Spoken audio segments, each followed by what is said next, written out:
तो मूवी की शुरुआत होती है भविष्य में, जहां इंसानों की जिंदगी पूरी तरह से मशीनों से चलती है। सभी लोग छोटे से छोटा काम करने के लिए भी टेक्नोलॉजी का सहारा लेते हैं, लेकिन फिर हम ग्रे नाम के एक आदमी को देखते हैं जो इस टेक्नोलॉजी की दुनिया से हटकर एक आम मैकेनिक का काम करता है। उसकी पत्नी आशा कोबाल्ट नाम की एक टेक कंपनी में काम करती थी। एक दिन गाड़ी को ठीक करने के बाद जब ग्रे उसकी डिलीवरी करने जा रहा था तो उसने आशा को भी अपने साथ चलने को कहा, ताकि वापस आते समय वो आशा की गाड़ी में आ जाए। कुछ ही देर में वो दोनों समुद्र किनारे एक सुनसान जगह पर पहुंचे। थोड़ा अंदर जाने पर वो एक आलीशान घर तक आए, जहां ग्रे का क्लाइंट एरॉन रहता था। एरॉन एक अरबपति टेक जीनियस था। उसे देखकर आशा को बहुत खुशी हुई, क्योंकि वो एरॉन के काम से काफी इम्प्रेस थी। इसके बाद एरॉन ने उन्हें अपना नया आविष्कार दिखाया। ये स्टेम नाम की एक माइक्रोचिप थी, जिसकी मदद से वो कोई भी काम कर सकते थे। इस चिप के अंदर दुनिया बदलने की ताकत थी, जिसे देखकर आशा बेहद खुश हुई। पर ग्रे का मानना था कि इसकी वजह से लोगों की नौकरियां खतरे में पड़ जाएंगी। बाद में जब वो घर लौट रहे थे तो ग्रे ने कहा कि ऐसे आविष्कार उसके जैसे लोगों का धंधा ठप करके रहेंगे। पर तभी ग्रे ने देखा कि उनकी गाड़ी तो कहीं और ही जा रही थी।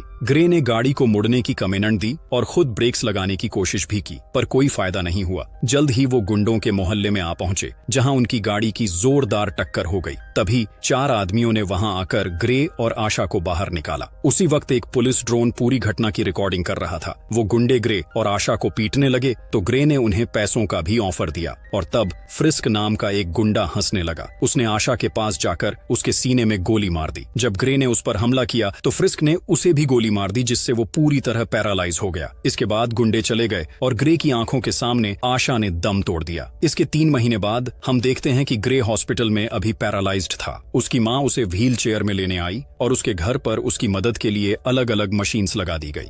लेकिन आशा की मौत से ग्रे बहुत गहरे सदमे में था। बाद में ग्रे और उसकी माँ पुलिस स्टेशन में डिटेक्टिव कोर्टेज से मिले। ग्रे ने आशा के कातिलों के बारे में पूछा तो कोर्टेज ने कहा कि फिलहाल कोई सुराग नहीं मिला। ये सुनकर ग्रे को थोड़ा गुस्सा आ गया, क्योंकि जो टेक्नोलॉजी लोगों के दांतों में लगी चिप्स को पढ़ सकती है, वो कुछ गुंडों का पता नहीं लगा सकी। पर कोर्टेज ने बताया कि कातिलों ने अपने सिस्टम में बहुत सख्त सिक्योरिटी लगा रखी है, जिस वजह से उन तक पहुंचना बेहद मुश्किल हो गया है। बाद में जब ग्रे हॉस्पिटल में था तो एरॉन उससे मिलने आया। ग्रे की हालत देखकर एरॉन न्यूज से अपने शरीर में स्टेम माइक्रोचिप लगवाने की सलाह दी, ताकि वो फिर से चल फिर सके। एरॉन ने कहा कि इसके लिए उसकी सर्जरी होगी, पर यह बात एक खुफिया राज रहनी चाहिए। मगर ग्रे ने कहा कि वो जीने की कोई इच्छा नहीं रखता। पर फिर एरॉन कहने लगा कि अगर आशा होती तो वो भी यही चाहती। ये सुनकर आखिरकार ग्रे माइक्रोचिप लगवाने के लिए राजी हो गया। फिर एरॉन की लैब में कुछ डॉक्टर्स ने ग्रे के शरीर में वो स्टेम माइक्रोचिप लगा दी, जिसके बाद ग्रे के हाथ पैर पहले की तरह चलने लगे। तब एरॉन काफी खुश हुआ और उसने ग्रे को एक अग्रीमेंट साइन करने को कहा। ग्रे ने तुरंत अग्रीमेंट पर साइन कर दिया और दुनिया के सामने पैरालाइज होने का नाटक करने को तैयार हो गया। बाद में घर लौटकर उसे डिटेक्टिव क्वार्टर्स का पार्सल मिला, जिसमें आशा के केस के कुछ सबूत थे। असल में ये उस घटना की ड्रोन फुटेज थी। वीडियो देखने के बाद अचानक उसे किसी की आवाज सुनाई दी। ये आवाज उसके अंदर लगी उस माइक्रोचिप की थी, जिसे सुनकर ग्रे के होश उड़ गए। क्नॉय स्टेम ने कहा कि उसे हैरान होने की जरूरत नहीं है, क्योंकि सिर्फ वही उसकी आवाज सुन सकता है। इसके बाद स्टेम ने फुटेज देखकर कहा कि उन गुंडों के पास बंदूकें नहीं थी, बल्कि उनके टेक्नोलॉजी से बने हाथों से ही गोलियां निकल रही हैं। फिर स्टेम कुएं गुंडे के हाथ पर टैटू दिखा, जो मिलिट्री बारकोड था। उसे स्कैन करके पता चला कि उस गुंडे का नाम सर्क था। अब ग्रे ने कोर्टर्स को खबर देने की सोची, पर स्टेम ने उसे रोककर कहा कि सिर्फ टैटू ठोस सबूत नहीं है। स्टेम ने कहा कि ग्रे को खुद के पास जाकर सच का पता लगाना चाहिए। जल्द ही ग्रे उसके घर पहुंच गया और उसने शक के लैपटॉप की छानबीन की, जिसमें ओल्ड बोन्स नाम की एक बार का जिक्र बार बार हो रहा था। इसके अलावा उसे पता चला कि शक ने अपने शरीर में कई खतरनाक चिप्स लगवाकर खुद को एक अहाय कातिल बना लिया था। लेकिन तभी शक ने घर पहुंचते ही ग्रे पर हमला कर दिया। ग्रे ने पूछा कि उसने आशा को क्यों मारा, पर शक उसे बेरहमी से पीटता जा रहा था। आखिरकार ग्रे ने स्टेम से मदद मांगी तो स्टेम ने उसके शरीर पर काबू करके शक का मुकाबला किया और कुछ ही पलों में उसे जान से मार डाला। बाद में जब ग्रे को होश आया तो वो काफी घबरा गया, लेकिन स्टेम ने उसे पुलिस के आने से पहले सारे सबूत मिटाने को कहा। बाद में जब एक डॉक्टर डिटेक्टिव क्वार्टर्स के साथ सर की लाश की जांच कर रहे थे तो उन्हें उसके शरीर में कई खतरनाक चिप्स और हाथ में बंदूक के इम्प्लांट्स मिले। क्वार्टर्स को खबर मिली कि सर के घर में मशीन आयल वाले जूतों के निशान मिले हैं, जिसने उसे लगा कि ये शायद किसी मैकेनिक का काम है। कुछ दिन बाद ग्रे एरॉन की लैब में चेकअप के लिए गया तो एरॉन काफी गुस्से में था, क्योंकि उसे ग्रे की पूरी खबर थी और वो जानता था कि उसने शक की हत्या की है। एरॉन ने उसे अग्रीमेंट याद दिलाकर कहा कि वो टेक्नोलॉजी का गलत इस्तेमाल नहीं कर सकता। तब ग्रे ने भी गुस्से में कहा कि हाँ, तो तेरी चिप की बात मान के ही गया था मैं वहां पे। खैर, एरॉन ने उसे सावधानी से इसका इस्तेमाल करने को कहा। उधर कोर्टेज ने शक के घर के बाहर की फुटेज देखी तो उसे व्हील चेयर में ग्रे दिखाई दिया। बाद में उसने ग्रे के घर जाकर उसे शक की मौत के बारे में बताया। कोर्ट ने उससे पूछा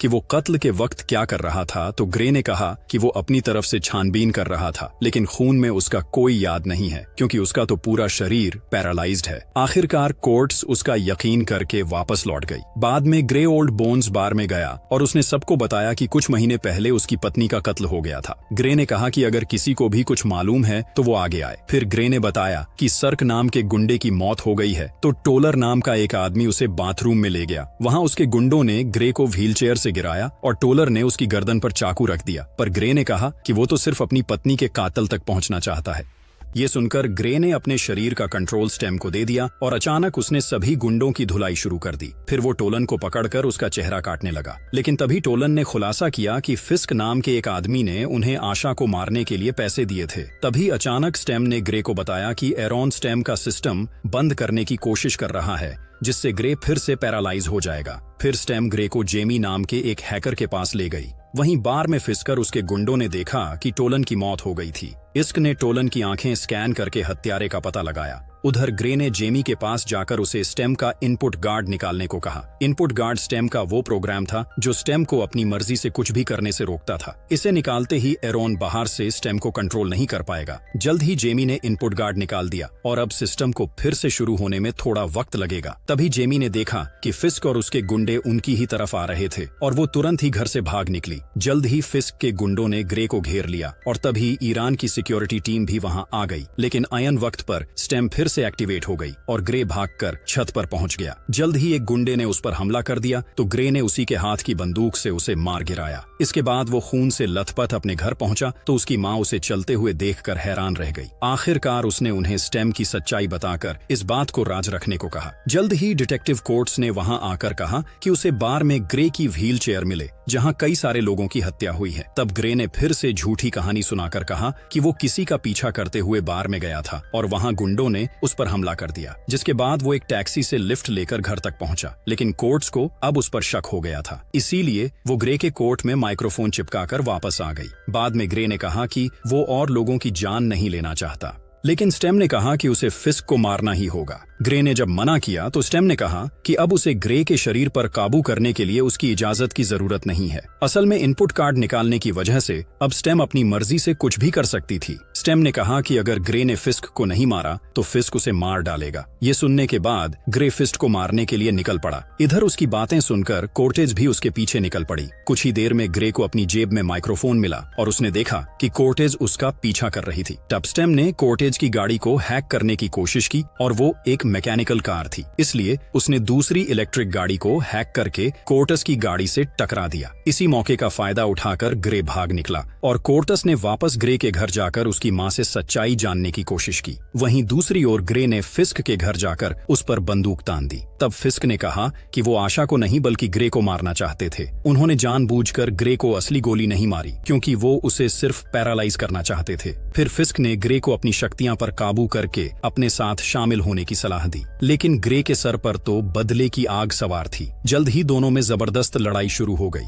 और फिस्क की शक्तियां ग्रे से काफी ज्यादा थीं। वो ग्रे को मारने ही वाला था कि अचानक स्टेम ने ग्रे को बताया कि असल में सर्क फिश का भाई था। ये सुनकर ग्रे ने फिस्ट को बताया कि कैसे उसने सर्क को बेरहमी से मारा था। इससे फिस्ट की आंखें भर आईं और तभी मौके का फायदा उठाकर ग्रे ने फिस्ट पर जानलेवा हमला करके उसे मार डाला। फिर उसने फिस्क का फोन देखा तो वो हक्का बक्का रह गया क्योंकि उसे एरॉन का वॉइस मेल मिला था जिसमें एरॉन ने फिस्क को ग्रे को मारने का हुक्म दिया। वो सीधा एरॉन की लैब में पहुंचा और उस पर इल्जाम लगाया कि उसने अपने एक्सपेरिमेंट के लिए आशा की जान ली। अब वो एरॉन को गोली मारने ही वाला था कि अचानक पीछे से कोर्टेज ने उस पर बंदूक तान दी। उन दोनों में हाथापाई शुरू हो गई तो ग्रेन ने स्टेम को रुकने को कहा, पर स्टेम ने फिर भी उसकी बात नहीं मानी तो ग्रे ने कोर्टेज को अपनी बिजली के झटके वाली गन का इस्तेमाल करने को कहा।